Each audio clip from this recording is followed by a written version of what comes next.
ကိ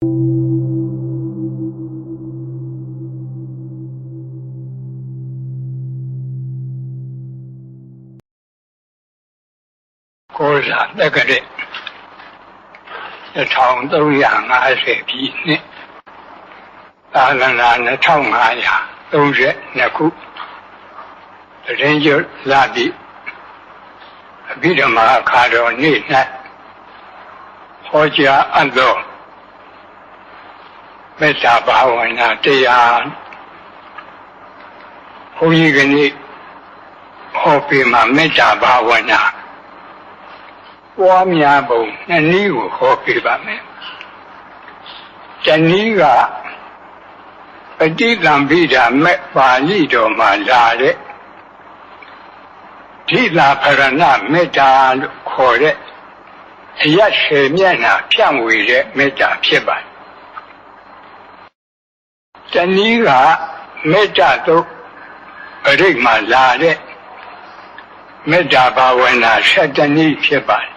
။မေတ္တာပွားပုံနှစ်နည်းကိုဟောပေးပါမယ်။ဘာဖြစ်လို့မေတ္တာဘာဝနာပွားပုံကိုဟောပေးရလို့ခဏကြည့်မယ်ဆိုလို့ရှိရင်သတ္တဝါတွေမှာယာဂမီဒေါသမီမောဟမီမိသုံးပါးတွေတဟုံးဟုံးလောင်းနေတယ်ဒါကမြင်ရတဲ့ဉာဏ်နဲ့ကြည့်ရင်မြင်ရတဲ့မိသုံးပါးတခါဉာဏ်နဲ့ကြည့်ရင်မြင်ရမယ်အကျိုးမီကငရဲမီအဲ့ဒီမှာသင်္ကစားထတော်ကြီးကမိသုံးပါးနဲ့အကြောင်းပြုပြီးတော့ဟောထားတာရှိလောဘကိနေသူနိဋ္ဌာယဒေါသကိနေဝိဝတ္တရေဒေါသကိနေသူနိဋ္ဌာယမောဟကိနေဝိဝတ္တရေမောဟကိနေသူနိဋ္ဌာယနရကခိဝိဝတ္တရေနရကခိဝိဝတ္တန္တာနရသူဒုက္ခရေသင်္ဃရာထတော်ဘုရားကြီးကာထာရေးဖွဲ့ပြီးတော့ထားပါဒါလည်းပဲဣတိဟောပါဠိတော်ကလာတဲ့အဂိလောက်ကိုမှီပြီးတော့ရေးခြင်းဖြစ်ပါတစ်လောဘမီးကိုအကြောင်းပြုပြီးတော့ဒေါသမီးတောက်တယ်ဒေါသမီးအကြောင်းပြုပြီးတော့မောဟမီးတောက်တယ်မောဟမီးတောက်တော့ကိုငရဲမီးတွေတောက်ကုန်တယ်ငရဲမီးတောက်ရင်တတ္တဝါတွေဟာဒုက္ခမီးတွေတဟုံးဟုံးတောက်တယ်ဒါဖြင့်အကောင်းမီမီးကိုငြိမ်းစေနိုင်တဲ့ရေရှိတယ်လို့အခုပြောတဲ့လောဘမီးဒေါသမီးမောဟမီးငရဲမီးဒီမီးကိုငြိမ်းစေတတ်တဲ့တရားရေကိုမရှိဘူးလားတရားရေကမေတ္တာဘာဝနာသည်အဲ့ဒီမိတွေကိုငြိမ်းစေတတ်တဲ့ရေစဉ်ရေအေးဖြစ်ပါမေတ္တာဘာဝနာရေစဉ်ရေအေးပွားတဲ့နည်းဟာဘုန်းကြီးတို့ပဋိသင်္ပိဓာမဲ့ပါဠိတော်မှာလာတဲ့အယတ်10မျက်နှာတစ်မျက်နှာစဉ်မေတ္တာ4ပါးပွားတဲ့မေတ္တာဘာဝနာရေစဉ်တစ်မျိုးမေတ္တာလုတ်ပရိတ်မှာလာတဲ့မေတ္တာဘာဝနာ7မျိုး2မျိုးတောင်ရှိပါလေမေတ္တာရေစဉ်ရှိ2မျိုးပြောကြလို့ဤသို့ပဋိသင်္ပိဓာမဲ့ပါဠိတော်မှာလာတဲ့မေတ္တာဘာဝနာပွားပုံကဘုန်းကြီးတို့ဒီအယတ်10မျက်နှာကိုရှာကရေတွက်ပုံက1မျိုးရှာကအရှိအနောက်မြောက်တောင်တခါဖြည့်တောင်အနောက်မြောက်အရှိမြောက်အနောက်တောင်အောက်အထက်အဲ့ဒီလိုသူနည်းနဲ့သူပေါ့တူယူအယတ်4မျက်နှာအထောက်အယတ်4မျက်နှာတလူဆိုပြီးတော့အောက်အထက်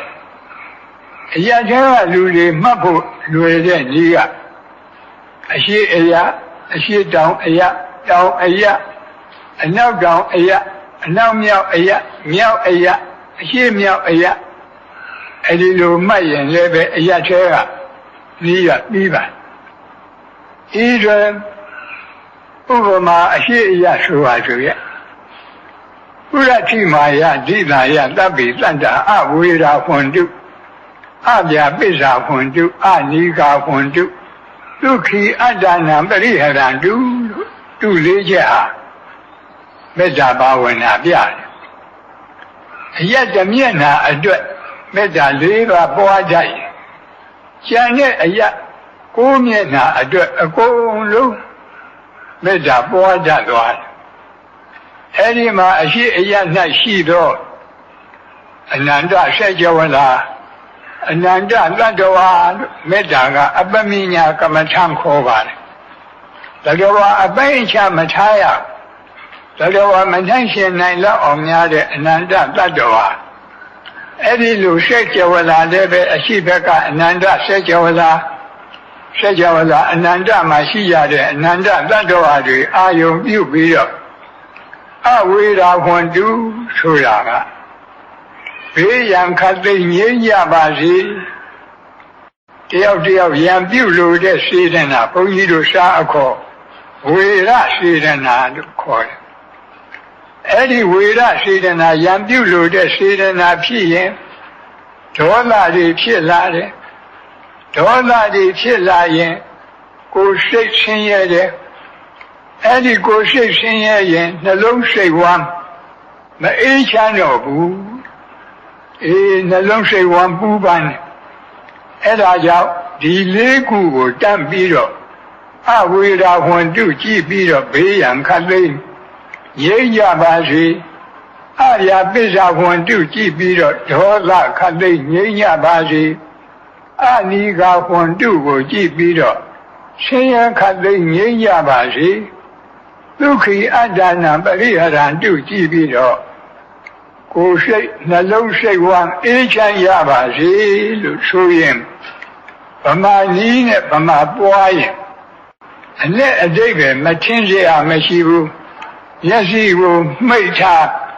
သို့မဟုတ်စက်ခုံတွေကိုချထားပြီးတော့ပွားကြည့်ရအောင်ဘုန်းကြီးတို့ရှားတဲ့ကလာတဲ့အယက်အသွားနဲ့တူယူအယက်၄မျက်နှာအထောက်အယက်၄မျက်နှာအောက်အယက်၄မျက်နှာအထက်အယက်အောက်အယက်အထက်အယက်အားလုံးအယက်10မျက်နှာမေတ္တာဘာဝနာပွားရအောင်ဓမ္မကြီးတွေဓမ္မကြီးတွေစက်ခုံတွေမြတ်စွာချပြီးတော့ဩဒီဒိတာဖရဏမေတ္တာကိုအရင်ပွားကြရအောင်မြတ်လိုက်ဆိုကြအရှိအယက်၌ရှိသောအနန္တဆက်ကြဝဠာအနန္တသတ္တဝါတို့ဘေးရန်ခတ်သိငြိမ်းကြပါစေဒေါသခတ်သိငြိမ်းကြပါစေဆင်းရဲခတ်သိငြိမ်းကြပါစေနှလုံးစိတ်ဝမ်းအေးချမ်းကြပါစေအနောက်အယက်၌ရှိသောအနန္တဆက်ကြဝဠာအနန္တသတ္တဝါတို့ဘေးရန်ခတ်သိငြိမ်းကြပါစေဒေါသခတ်သိငြိမ်းကြပါစေဆင်းရဲခတ်သိငြိမ်းကြပါစေနှလုံးစိတ်ဝမ်းအေးချမ်းကြပါစေမြောက်အယက်၌ရှိသောအနန္တဆက်ကြဝဠာအနန္တသတ္တဝါတို့ဘေးရန်ခတ်သိငြိမ်းကြပါစေဒေါသခတ်သိငြိမ်းကြပါစေဆင်းရဲခတ်သိငြိမ်းကြပါစေနှလုံးစိတ်ဝမ်းအေးချမ်းကြပါစေ တောင်အယတ်၌ရှိသောအနန္တဆက်ကြဝဠာအနန္တသတ္တဝါတို့ဘေးရန်ခတ်သိမ်းငြိမ်းကြပါစေဒေါသခတ်သိမ်းငြိမ်းကြပါစေဆင်းရဲခတ်သိမ်းငြိမ်းကြပါစေနှလုံးစိတ်ဝမ်းအေးချမ်းကြပါစေအရှိတောင်တောင်အယတ်၌ရှိသောအနန္တဆက်ကြဝဠာအနန္တသတ္တဝါတို့ဘေးရန်ခတ်သိမ်းငြိမ်းကြပါစေဒေါသခတ်သိမ်းငြိမ်းကြပါစေဆင်းရဲခတ်သိမ်းငြိမ်းကြပါစေနှလုံးစိတ်ဝမ်းအေးချမ်းကြပါစေအနောက်မြောက်တောင်အယတ်၌ရှိသောအနန္တဆက်ကြဝဠာအနန္တသတ္တဝါတို့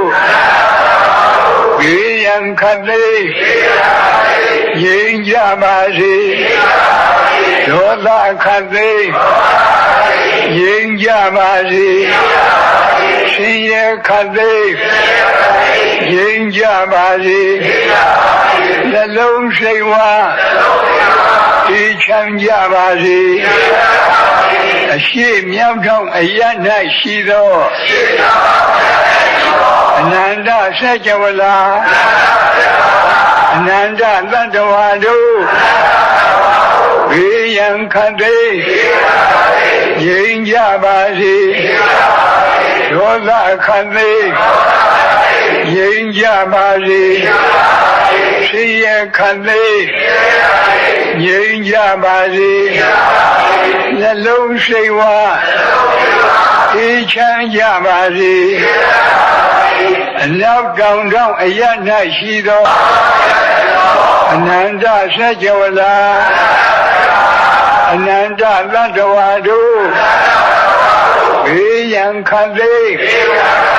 ငြိမ်းကြပါစေဒေါသခတ်သိမ်းငြိမ်းကြပါစေဆင်းရဲခတ်သိမ်းငြိမ်းကြပါစေနှလုံးစိတ်ဝမ်းအေးချမ်းကြပါစေအောက်အယတ်၌ရှိသောချက်ဝန်းကျင်အနန္တဆက်ကြဝဠာအပေဘုံသာအနန္တသတ္တဝါတို့ဘေးရန်ခတ်သိမ်း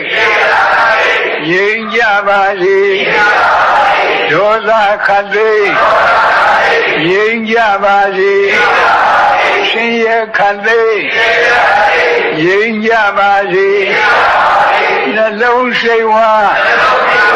အေးချမ်းကြပါစေအထက်အယတ်၌ရှိသောချက်ဝန်းကျင်အနန္တဆက်ကြဝဠာအနန္တနတ်မြတ်မာတို့ဘေးရန်ခတ်သိမ်းငြိမ်းကြပါစေဒေါသခတ်သိမ်းငြိမ်းကြပါစေဆင်းရဲခတ်သိမ်းငြိမ်းကြပါစေနှလုံးစိတ်ဝမ်းအေးချမ်းကြပါစေဟောဒါပฏิသံပိဒမေပါဠိတော်ကလာတဲ့ဓိတာဖရဏမေတ္တာလို့ခေါ်တယ်အယတ်10မျက်နှာအာယုံပြုပြီးတော့ဖြန့်ဝေတဲ့မေတ္တာဒီအယတ်10မျက်နှာထားပုံကခုပြောကြလို့ပဲရှားရဲကထားတာကအရှိအနောက်မြောက်တောင်ဒီအစဉ်အတိုင်းအရှိတောင်တောင်အနောက်မြောက်တောင်အရှိမြောက်တောင်အနောက်တောင်တောင်ဒီလိုရှင်းပါတယ်မိမိတို့လွယ်ဆင်ញင်တော့အရှိကနေပြီးတော့အရှိတောင်ကနေတောင်ကနေပြီးတော့အနောက်တောင်ကနေပြီးအနောက်ကနေပြီးအနောက်မြောက်ကနေပြီးမြောက်အနောက်မြောက်ကပြီးတော့ အရှိမြောက်ပြီးတော့အရှိလို့အဲ့ဒီလိုဘုန်းကြီးတို့သိမြနမိတ်ကြားတဲ့အခါအယတ်ဆက်အောင်ကြားရတယ်လို့ရှိအဲ့ဒီလိုအယတ်ရှင်အတိုင်းယခုလိုမေတ္တာပွားမဲ့ဆိုလည်းပဲပွားရပါပေါ်ကောင်းပါယခုပြောတဲ့မေတ္တာဘာဝနာဆိုနည်းတွေဟာဘုန်းကြီးတို့ဒီခင်မောဆရာတော်ကြီးများပွားတဲ့ဒီအတိုင်းမှာဆိုရုပ်အတိုင်းဟောတာအထက်အရာနဲ့အောက်အရာကြတော့လည်းနဲ့ထဝန်းကျင်အနန္တစေကြဝဠာလို့ထဝန်းကျင်ကလေးထည့်ရဘာဖြစ်လို့လဲဆိုတော့အဲ့ဒီထဝန်းကျင်မထည့်ရင်အောက်အရာ၌ရှိသောအနန္တစေကြဝဠာလို့ထိုလိုက်ရင်ဒီစေကြဝဠာအောက်မှာစေကြဝဠာတိုက်တည်တတိုက်ပြီးတတိုက်ပြီးတတိုက်အောက်မှာပေါ့လေစေကြဝဠာတွေအနန္တရှိတယ်လို့ဒီလိုအဓိပ္ပာယ်ရောက်မဟုတ်ဘူးအမှန်ကဒီစေကြဝဠာမှာအခုမြေအောက်မှာရေရှိတယ်ရေအောက်မှာလေရှိတယ်လေအောက်မှာအရတကာသဆိုတဲ့ကောင်းကင်ကြီးပဲရှိအောက်မှာစေကြဝဠာတတိုက်မရှိဘူးဘေးပတ်ဝန်းကျင်မှာတော့စေကြဝဠာတိုက်တယ်အနန္တရှိတယ်အဲ့ဒါဒီအာယုံရောက်အောင်လို့အောက်အရာ၌ရှိသောနောက်နာကထဝန်းကျင်ဆိုတာဘေးပတ်တယ်လို့ဆိုလိုတာအနန္တစေကြဝဠာအဲ့ဒီစေကြဝဠာကဘာဖြစ်လို့ဒီလိုပို့ရတုံးဆိုတော့ခုနကအရာရှင်းမျက်နှာပြောတုံးကအပေပုံသားတွေစိတ်ကအာယုံမရောက်ဘူးဟိုကိုယ်တိုင်ပို့ကြည့်လဲမရောက်တာတွေ့ရအဲ့ဒါကြောင့်အပေပုံသားတွေကိုအာယုံရောက်အောင်လို့အောက်အရာကပွားရထို့အတူပဲအရာရှင်းမျက်နှာပွားတုံးကအထက်ကနတ်တွေဓမ္မတွေမပါဘူးအာယုံထဲမှာမရောက်ဘူးမိမိတို့လူတွေတပြင်းနဲ့တည်နေတဲ့လူတွေကိုသာအာယုံရောက်လို့အထက်ကနတ်တွေဓမ္မတွေရမြစ်တာပွားရအောင်ဆိုပြီးတော့အထက်အရာ၌ရှိတော့အနန္တစေကြဝဠာလို့ဆိုတဲ့ရှင်းနာကထဝန်းကျင်လို့ထည့်ရတယ်ဒီအတိုင်းပဲဒီထဝန်းကျင်မထည့်လို့ရှိရင်ဒီစေကြဝဠာရဲ့အထက်မှာစေကြဝဠာတိုက်တည်ဆင်းလဲအနန္တစေကြဝဠာလို့အဲ့ဒီလိုထင်သွားမယ်အဲ့ဒီလိုမထင်အောင်အဲ့ဒီအထင်ကိုတားမြစ်ပြီးတော့ထဝန်းကျင်ဆိုတော့ဘေးပတ်တယ်အနန္တစေကြဝဠာအနန္တနတ်ပြမာတို့ဒါလေးပဲထူတယ်ဒါဓိတာဖရဏမေတ္တာလို့ခေါ်တယ်မေတ္တာဘာဝနာဒါတနည်းဘုရားဘာသာသူတော်ရှင်တွေသည်နေ့စဉ်အမြဲမပြတ်မေတ္တာသုတ်ပရိတ်ကိုကြားရနာရကိုယ်တိုင်လည်းပဲရွတ်ကြရဒီမေတ္တာသုတ်ပရိတ်ဆိုတာကမေတ္တာဘာဝနာ7နည်းပွားတဲ့သုတ်မေတ္တာသုတ်ပရိတ်ကြတော့မေတ္တာဘာဝနာ7နည်းပွားတာကရှင်းဥစွာဒုက္ခိနောဝခေမိနောဟွန်တုသဗ္ဗတတ္တဘဝန္တုဒုက္ခိတတ္တသဗ္ဗတတ္တခသိန်းဥဒ္ဒံအလုံးစုံသောတတ္တဝါတို့သည်ဒုက္ခိနောဝကာယိကဒုက္ခနှင့်ပြည့်စုံကြကိုယ်သည်ဖြစ်၍၎င်းဒုက္ခိတတ္တစေတသိကဒုက္ခနှင့်ပြည့်စုံကြသည်ဖြစ်၍၎င်းခေမိနောဘေးရန်ဝိပအေးမြရကုန်သည်ဟွန်တုဘဝန္တုဖြစ်ကြပါစေသတ္တဝါတွေကိုတခွန်းတည်းနဲ့ခြုံပြီးတော့ပို့တဲ့မေတ္တာဖြစ်လို့သူ့ကိုဘုန်းကြီးတို့ရှားခေါ်သဗ္ဗသင်္ဃာကမေတ္တာလို့ခေါ်တယ်အဲဒီသဗ္ဗသင်္ဃာကမေတ္တာပို့ခြင်းရင်အားလုံးသတ္တဝါတွေချက်ကုန်ကြရမြတ်စွာချပြီးတော့ယုံစုံများစွာတတ္တဝါချမ်းသာကိုယ်စိတ်မြဲပါစေဥပယံဘေးကင်းစင်ဝေငြိမ်းအေးကြပါစေအားလုံးသတ္တဝါတွေခြုံပြီးပို့တဲ့သဗ္ဗသင်္ဃာကမေတ္တာဒါကတနည်း၎င်းနောက်ယေကေရှိပါဏဗုဒ္ဓတိတသာဝါသာဝရဝနဝသေတာအားလုံးကြားရတဲ့အားလုံးရွတ်နဲ့ရွတ်ကြဘုန်းကြီးတို့ဒီပါဠိလိုတကယ်မေတ္တာပွားပြီးဆိုတော့ယေကေရှိပါဏဗုဒ္ဓတိ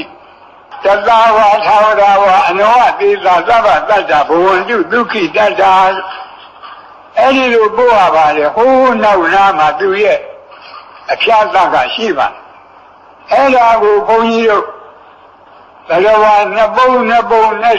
စုထားပြီးပွားတဲ့မေတ္တာမှုသူ့ကိုဒုက္ခမေတ္တာလို့ခေါ်တယ်ဆိုရပါစို့ဟင်းတစ်မျိုးတည်းစားနေရတော့အာယုံကစိတ်မကျေနပ်ဘူးနှစ်မျိုးလောက်အာယုံပြောင်းခြင်းလို့ပဲအခုလည်းပဲသတ္တဝါတွေကိုအကုန်လုံးတခွန်းနဲ့ခြုံပြီးသဗ္ဗသင်္ခါရကနဲ့အာမရရင်ဒုက္ခမေတ္တာသတ္တဝါနှစ်ပုံထားပြီးပွားတဲ့မေတ္တာပွားနိုင်ဖို့တသဝါသာဝရဝအနောဝသေသာသဗ္ဗတတ္တဘဝန္တုဒုက္ခိတတ္တလို့ပွားရဗမာလူပြောတော့တသဝါဆိုတာကြောက်တတ်တဲ့တတ္တဝါ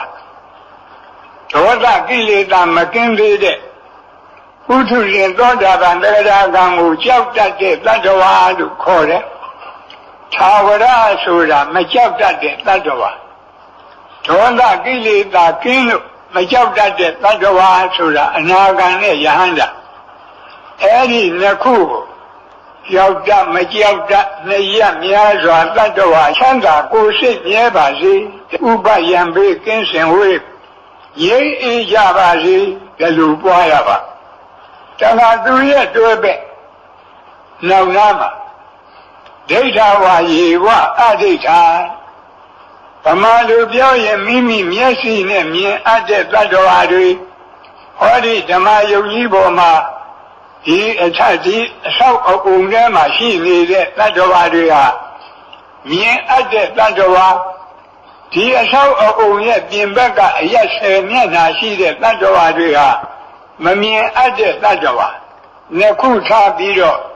မြင်အပ်မမြင်အပ်နှစ်ရများစွာတတ္တဝါချမ်းသာကိုယ်စိတ်မြဲပါစေအဲ့ဒီလိုပွားရပါမယ်နောက်ကဒူတွေဝတ္တန်တိအဝိဒူတွေဆိုတာကအဝေးမှနေတဲ့တတ္တဝါအနီးမှနေတဲ့တတ္တဝါခုနကတတ္တဝါနှမျိုးကိုပြန်လိုက်တာအဝေးမှနေတဲ့တတ္တဝါဆိုတာဒီအဆောက်အအုံပြင်ဘက်ကအရက်10မျက်နှာမှနေကြတဲ့တတ္တဝါတွေ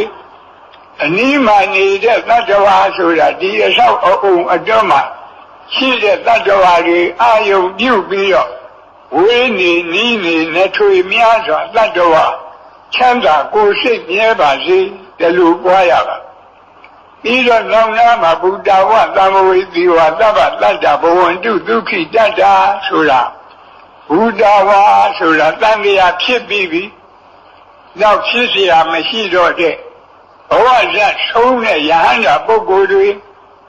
သံဃဝေသီဆိုတာဘဝဇတ်မဆုံးသေးတဲ့ပုထုဇဉ်သောတာပန်သဂရကအနာဂံပုဂ္ဂိုလ်တွေဒါတွေကိုခြံနှစ်ပုံထားပြီးတော့ဘဝဇတ်ဆုံးမဆုံးများစွာတတ္တဝါချမ်းသာကိုယ်စိတ်မြဲပါစေလို့အဲ့ဒီလိုမေတ္တာပို့ရမည်ဖြစ်ပါတခါတတ္တဝါကိုနှစ်ပုံထားပြီးပို့တဲ့မေတ္တာ၃ပါးအပြင်တတ္တဝါကို၃ပုံထားပြီးပွားတဲ့မေတ္တာကြတော့တိကမေတ္တာခေါ်ပါတယ်အဲ့ဒီမှာဘုန်းကြီးတို့တသဝါသာဝရဝနဝတိလာဒီဃဝယေဝမဟန္တာမိစ္ဆိမာရတကအနုကထူလာဒီပါဠိဂါထာချက်ဝက်မှာဘုန်းကြီးတို့တတဝါ၃ပုံ၃စုရအောင်ဉာဏ်ဖြန့်ရဒီဃဝရှည်လျားတဲ့ခန္ဓာကိုယ်အတ္တဘောရှိတဲ့တတ္တဝါနောင်နာကရတ္တာလို့ပါတယ်တူတဲ့ခန္ဓာကိုယ်အတ္တဘောရှိတဲ့တတ္တဝါမျက်စိမှာမရှိမတူအလေအလတ်အတ္တဘောရှိတဲ့တတ္တဝါလို့ရှိတဲ့တတ္တဝါဆိုတော့မွေတို့ငကားတို့ပေါ့တူတဲ့တတ္တဝါဆိုတော့လက်တို့မရှိမတူဆိုတော့ဒီကြားကတတ္တဝါတွေဒါသုံးခုကိုခြုံပြီးတော့ရှိတူအလတ်သုံးရခန္ဓာတတ္တဝါချမ်းသာကိုယ်စိတ်မြဲပါစေဒီလိုပွားရတခါနောက်လာတဲ့မဟန္တာခန္ဓာကိုယ်ကြီးမားတဲ့တတ္တဝါရာဟုအသူရိန်ကြီးတို့လိုခန္ဓာကိုယ်ကြီးမားတဲ့တတ္တဝါတွေ အနုကခန္ဓာကိုယ်သိငယ်တဲ့တတ္တဝါတွေမျက်စိမှာအဲ့ဒီမကြီးမငယ်အလေအလတ်တတ္တဝါတွေသုံးစုထားပြီးတော့ကြီးငယ်အလတ်သုံးရခန္ဓာတတ္တဝါချမ်းသာကိုယ်စိတ်မြဲပါစေတခါနောင်နာကမျက်စိမှာရတကအနုကထူလာထူတဲ့ဖြိုးတဲ့ဝါတဲ့ခန္ဓာကိုယ်အတဘောရှိတဲ့တတ္တဝါအနုကကျုံနဲ့လှီတဲ့ပိန်နဲ့ခန္ဓာကိုယ်အတဘောရှိတဲ့တတ္တဝါမျက်စိမှာမဆူးမကြုံအလေအလတ်အတဘောရှိတဲ့တတ္တဝါလူပဲသုံးမျိုးနော်ဝါတဲ့လူပိန်တဲ့လူမဝမပိန်အလေအလတ်လူဒီလိုသုံးမျိုးအဲဒီမှာဆူကြုံအလတ်သုံးရခန္ဓာတတ္တဝါချမ်းသာကိုယ်စိတ်မြဲပါစေလို့အဲဒီလိုပွားရအခုပြောခဲ့တဲ့မေတ္တာတွေကတစ်ဖက်သားအပေါ်မှာအရှိအပွားချမ်းသာရကြောင်းအရှိအပွားကိုရယူလို့တဲ့မေတ္တာပါဠိလိုဟိတာဓိကမဒိဋ္ဌာယမေတ္တာလို့ခေါ်တယ်အရှိအပွားချမ်းသာရကြောင်းကိုရယူလို့တာမေတ္တာမြည်သလိုတစ်ဖက်သားအပေါ်မှာအရှိအပွားမဲ့လို့ခေါ်တဲ့ဆင်းရဲဒုက္ခရောက်ကြောင်းမလိုတာကိုလည်းပဲအဟိတာပဉ္ဇနာဒိဋ္ဌာယမေတ္တာလို့ခေါ်တယ်အဲ့ဒီမေတ္တာပွားနိုင်အောင်လို့နာပရောပရဏိကုပ္ပေထနာတိမင်ယေထကတ္တရှိနံကံရှိဗျာရောဂနာပတိကပင်ညဇင်ညမင်ညတဒုက္ခမိတ်ဆေယသရောအတုဆင်းရဲဒုက္ခရောက်တာဘာကြောင့်လဲတယောက်ကတယောက်လိမ့်လီလှိပြနေလို့အလေးမပေါ်ခင်ဆက်ဆံရေးအစဉ်ပြေတော်လည်းပဲအလေးပေါ်လာရင်ခက်ရန်ဒေါသဖြစ်ပြီးဆင်းရဲဒုက္ခရောက်ဒါကြောင့်လူအချင်းချင်းလက်ပတ်ချင်းဟာဆင်းရဲဒုက္ခရောက်ကြောင်းတရားဒီတရားကင်းရပါစေလူအချင်းချင်းလက်ပတ်ချင်းကင်းရှင်းကြပါစေဒီလိုပွားရတခါနာတိမင်ကြီးထကတ္တရှိနံကံရှိဒုတိယသတ္တဝါတွေဆင်းရဲဒုက္ခရောက်ကြောင်းပြောစမ်းမှာတယောက်ကတယောက်ကိုအထင်သေးခြင်းအထင်သေးတာမသိရင်တော့ဆက်ဆံရေးအစဉ်ပြေ၏အထင်သေးတာသိရင်ခက်ရန်ဒေါသဖြစ်ပြီးဆင်းရဲဒုက္ခရောက်ဒါကြောင့်အချင်းချင်းအထင်သေးခြင်းလည်းပဲဆင်းရဲဒုက္ခရောက်ကြောင်းအရှိအပွားမဲ့တရားဖြစ်လို့အဲ့ဒီတရားကင်းပါစေအထင်သေးခြင်းအချင်းချင်းကင်းရှင်းကြပါစေဒီလိုမေတ္တာပွားရဗျာရောဂနာပတိကပင်ညနိညမင်ညတဒုက္ခမိတ်ဆေယတတိယဒုက္ခရောက်ကြောင်းတရားကတယောက်ကတယောက်ဆင်းရဲတာကိုအလိုရှိတတိယတို့မလိုပါဘူးကိုတော့ဒီလိုမဟုတ်ပါဘူးမိမိတို့ကဗုဒ္ဓရဲ့သားတော်သမီးတော်မို့လို့ဒီစိတ်တွေမရှိတာတော့ကဘာကြီးတစ်ခုလုံးကြည့်ရင်ဘုရားဘာသာကလွဲရင်ရသောအဖြစ်တစ်ဖက်သားဆင်းရဲတာကိုပဲအလိုရှိတယ်ကိုယ်သာချမ်းသာဒါကြောင့်အချင်းချင်းဆင်းရဲလိုခြင်းလည်းပဲဒုက္ခရောက်ကြောင်းတရားဖြစ်လို့ဆင်းရဲလိုခြင်းအချင်းချင်းကင်းရှင်းကြပါစေအဲ့ဒီလိုမေတ္တာပွားတာကိုအရှိအပွားမဲ့ပယ်ရှားလိုတဲ့မေတ္တာသုံးပါလို့ခေါ်တယ်ယခုမေတ္တာဘာဝနာတနည်းတနည်းကိုနှခေါက်လက်တွေ့ပွားကြည့်ရအောင်ရသက္ကုံတရီမြတ်စွာဘုရားအားလုံးလိုက်ဆိုကြရဗျာလုံးစုံများစွာသတ္တဝါချမ်းသာကိုယ်စိတ်မြဲပါစေဥပယံပေကင်းစင်ဝေးရိပ်အေးကြပါစေလုံးစုံများစွာသတ္တဝါချမ်းသာကိုယ်စိတ်မြဲပါစေဥပယံပေကင်းစင်ဝေးရိပ်အေးကြပါစေကြောက်တမကြောက်တမြတ်များစွာသတ္တဝါချမ်းသာကိုယ်စိတ်မြဲပါစေ ဥပယံပိသင်ရှင်ဝေရင်းဤကြပါစေကြောက်တမကြောက်တ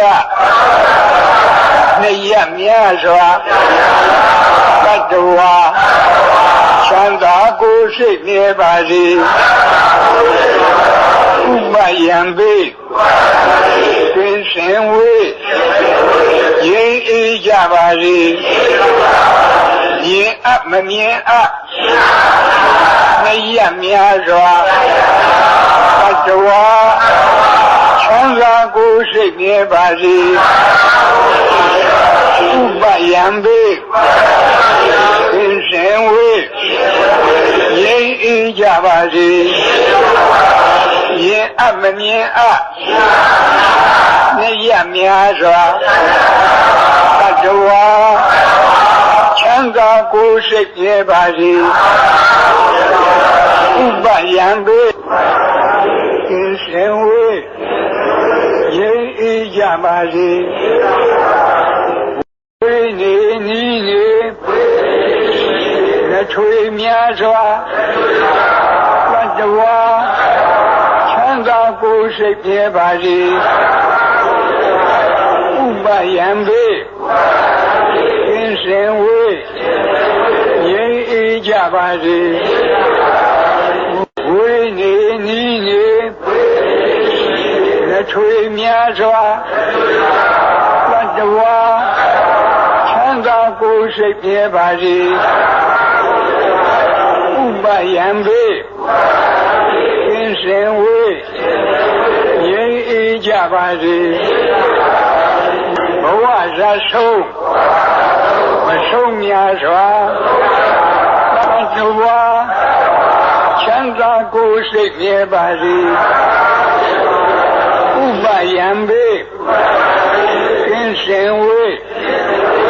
ရင်းဤကြပါစေဘဝဇာဆုံးမဆုံးများစွာတတ္တဝါ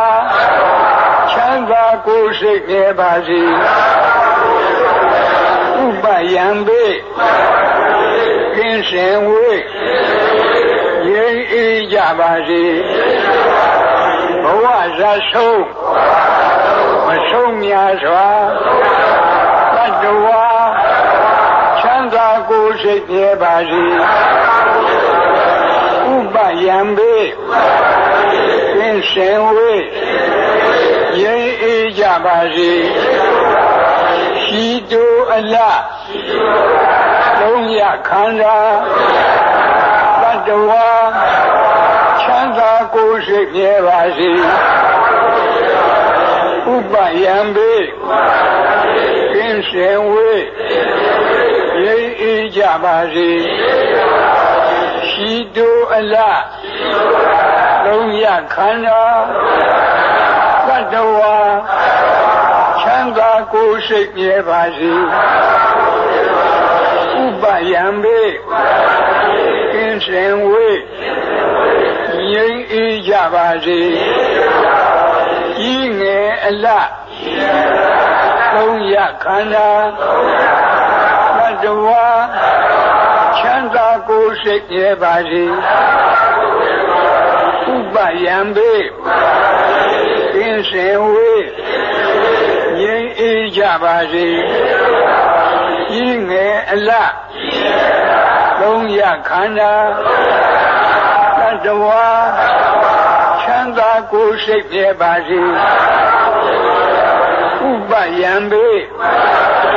သင်ရှင်ဝေ